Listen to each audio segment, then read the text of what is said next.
അസ്സലാമു അലൈക്കും വറഹ്മത്തുള്ളാഹി. ഉഹുദിനാണുള്ളത് കേട്ടോ. ജബൽ റുമാത്തിന്റെ മുകളിലാണുള്ളത്. ശുഹദാക്കളെ മഖ്ബറ, ഉഹുദ് ശുഹദാക്കളെ മഖ്ബറ എന്റെ ബാക്കിൽ നിങ്ങൾക്ക് കാണാം. ഹംസ റളിയല്ലാഹുവിന്റെ പേരിലുള്ള പള്ളിയും കാണാം. ഈ ജബൽ റുമാത്തിന് അല്ലെങ്കിൽ ജബൽ ഐനൈനിക്ക് ഒരുപാട് കഥകൾ പറയാനുണ്ട് കേട്ടോ. എന്താണല്ലേ വരി പറഞ്ഞുതരാം. ഉഹുദ് യുദ്ധ സമയത്ത് റസൂലുള്ളാഹി സ്വല്ലല്ലാഹു അലൈഹി വസല്ലമ തങ്ങൾ 50 അൻബയത്തുകാരെ നിർത്തിയ സ്ഥലമാണ് കേട്ടോ ഈ ജബൽ റുമാത്ത്. ബദ്ർ യുദ്ധത്തിൽ ഏറ്റവും ശക്തമായ പരാജയത്തിന് മുസ്ലിങ്ങൾക്ക് ഒരു തിരിച്ചടി കൊടുക്കണം എന്ന വലിയൊരു ഉദ്ദേശത്തിലാണ് ഖാലിദ് ബിൻ വലീദിന്റെ നേതൃത്വത്തിലുള്ള വലിയൊരു സംഘം ഈ ഉഹുദ് മലയുടെ പിന്നിലായി ക്യാമ്പ് ചെയ്യുന്നത്.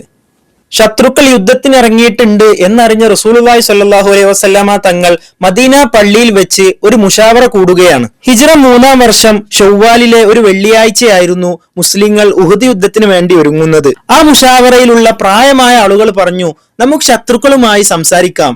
അതിലെ യുവാക്കളായിട്ടുള്ളവർ പറഞ്ഞു, നമുക്ക് അവരുമായി യുദ്ധം തന്നെ ചെയ്യണം. റസൂലുള്ളാഹി സ്വല്ലല്ലാഹു അലൈഹി വസല്ലമ തങ്ങളെ കൊല്ലാൻ വന്നവരുമായി എങ്ങനെ നമുക്ക് സന്ധി ചെയ്യാനാണ്, അവരുമായി നമുക്ക് യുദ്ധം തന്നെ ചെയ്യണമെന്ന് അവരും ദൃഢനിശ്ചയം ചെയ്തു.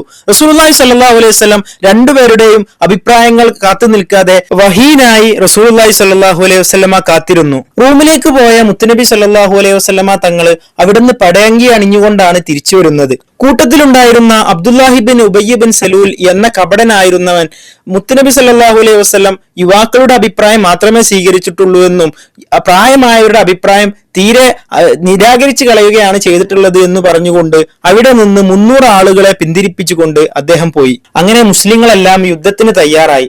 അങ്ങനെ അവർ ആദ്യമായി ഇവിടെ നിന്ന് പുറപ്പെട്ട് മസ്ജിദ് ഷെയ്ഖൈനി എന്ന പേരിൽ അറിയപ്പെടുന്ന ഒരു സ്ഥലത്ത് നിന്ന് മുസ്ലിങ്ങളെല്ലാം ഒരുമിച്ച് കൂടി. ശനിയാഴ്ച സുബ്ഹി നിസ്കാരത്തോടെ ആരംഭിച്ച ഉഹുദ് യുദ്ധം ളുഹാ സമയമാവുമ്പോഴേക്കും ശത്രുക്കൾ തിരിഞ്ഞോടി പരാജയപ്പെടുകയായിരുന്നു.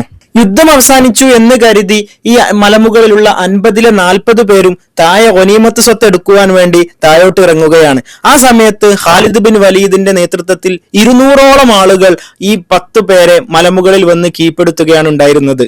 മുത്തുനബി സല്ലല്ലാഹു അലൈഹി വസല്ലമ തങ്ങളോട് മുഖസാദൃശ്യമുണ്ടായിരുന്ന മിസ്അബ് ബിൻ ഉമൈർ റളിയല്ലാഹു തആല അൻഹുവിനെ കൊന്നതോടുകൂടെ ശത്രുക്കൾ മുത്തുനബി സല്ലല്ലാഹു അലൈഹി വസല്ലമയെ വകവരുത്തി എന്ന് പറഞ്ഞ് മുസ്ലിങ്ങളുടെ ഊർജം ചോർത്താൻ ശ്രമിച്ചു. അതിൽ 10ഓളം സഹാബത്ത് റസൂലുള്ളാഹി സ്വല്ലല്ലാഹു അലൈഹി വസല്ലമ തങ്ങളുടെ ചുറ്റുമെന്ന് റസൂലുള്ളാഹി സ്വല്ലല്ലാഹു അലൈഹി വസല്ലമ തങ്ങൾക്ക് സംരക്ഷണം നൽകി.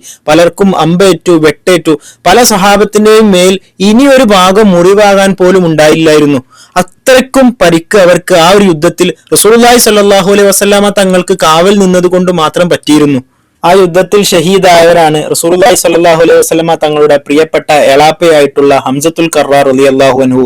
അതുപോലെ തന്നെ ആദ്യമായി മദീനയിലേക്ക് ഇസ്ലാമുമായി വന്ന മിസ്അബ് ബിൻ ഉമൈർ റളിയല്ലാഹു അൻഹു അടക്കമുള്ള വലിയ സ്വഹാബി പ്രമുഖർ. ഹംസ റളിയല്ലാഹു അൻഹുവിനെ വഹ്ഷി, ഹിന്ദ് എന്നിവരുടെ നേതൃത്വത്തിലായിട്ട് ഒരു പ്രതിയോഗിയോട് ചെയ്യാൻ പറ്റാത്ത രീതിയിലുള്ള അത്രയും ക്രൂരത, കൊന്നതിന് ശേഷം കുടൽമാല വരെ എടുത്ത് കരള് കടിച്ചു തുപ്പി അത്രയും ഒരു മുത്തുനബി സല്ലല്ലാഹു അലൈഹി വസല്ലമ തങ്ങളെ മലക്കുകൾ വന്ന് സമാധാനിപ്പിക്കുകയാണ്. നിങ്ങളുടെ ഹംസ സ്വർഗത്തിലെ ശുഹദാക്കളുടെ നേതാവാണെന്നും അതുപോലെ തന്നെ അള്ളാഹുവിന്റെ സിംഹമാണെന്നും അസദുള്ളയാണും എന്നൊക്കെ പറഞ്ഞ് മുത്തുനബി സല്ലല്ലാഹു അലൈഹി വസല്ലമയെ സമാധാനിപ്പിക്കുകയാണ് ഉണ്ടായിട്ടുള്ളത്. ഉഹുദിലെ പള്ളി നിൽക്കുന്ന സ്ഥലത്തായിരുന്നു ഹംസ റളിയല്ലാഹു അൻഹു ഷഹീദായ സ്ഥലമുള്ളത്. ഉഹുദിലെ ശുഹദാക്കളുടെ മക്ബറ അതിനോട് തൊട്ടു ചാരിയുള്ള ഈ കെട്ടിനകത്താണുള്ളത്.